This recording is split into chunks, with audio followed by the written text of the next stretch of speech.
প্রেমের টানে বিদেশি নাগরিকদের বাংলাদেশে এসে বিয়ে করার ঘটনা এখন অহরহ। কিছুদিন পরপরই শোনা যায় এই খবরটি। তবে সেই বিয়েগুলোতে পাত্রপাত্রীর বয়সের ব্যবধান খুব বেশি না হলেও এবার সেটি আকাশ পাতাল।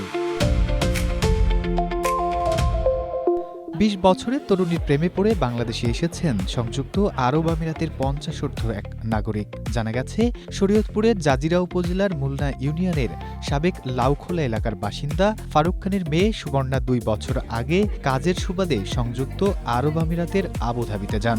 সেখানেই একটি পার্কে ঘুরতে গিয়ে পরিচয় হয় ৫০ঊর্ধ্ব সলেমান নামের এক ব্যক্তির সঙ্গে। পরিচয়ের সূত্র ধরে তাদের মধ্যে গড়ে ওঠে প্রেমের সম্পর্ক। পরবর্তীতে সুবর্ণা দেশে ফিরে আসেন, আর সেই সম্পর্কের টানেই ৩ দিন আগে বাংলাদেশে আসেন সলেমান। পরে দুই পরিবারের সম্মতিতে সোমবার বিয়ের আয়োজন করে মেয়ের পরিবার। পাত্র সলেমান এবং সুবর্ণার পরিবারের কেউ ক্যামেরার সামনে কথা বলতে রাজি হননি। তবে নিজ ইচ্ছায় বিয়ের পিঁড়িতে বসে সন্তোষ প্রকাশ করেছেন পাত্রী সুবর্ণা। পরিচয় ছিল, দেন তার সাথে আমার রিলেশন ছিল, সে আমাকে ভালোবাসছে বিয়ে এখানে আসছে, তো এটা আর কিছু বলার নাই। আমার নিজের ইচ্ছা আমি বিয়ে করছি, আমি তার ভালোবাসছেন, তার বিয়ে করছি। ভিন্ন সংস্কৃতি এবং প্রায় ৩০ বছরের বয়সের ব্যবধান ছাপিয়ে এই দুই মানুষের এক হওয়া স্থানীয়দের মাঝে তৈরি করেছে এক মিশ্র প্রতিক্রিয়া।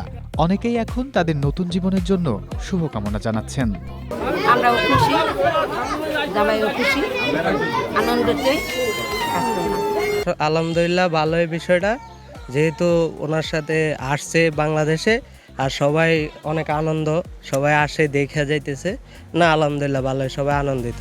সবাই যখন তাদের নতুন জীবনের জন্য শুভকামনা জানাচ্ছেন, তখন সমাজের একাংশ মনে করছেন সামাজিক ও আইনি নিরাপত্তা নিশ্চিত করেই এমন সম্পর্কে জড়ানো উচিত।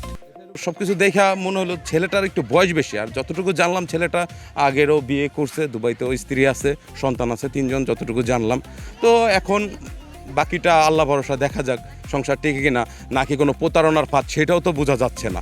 সব আলোচনা সমালোচনার ঊর্ধ্বে গিয়ে সুবর্ণা ও সলেমানের এই রোমাঞ্চকর প্রেম কাহিনী আপাতত রূপ নিয়েছে এক সুখী দাম্পত্যে। Nasimuddin, Asia post.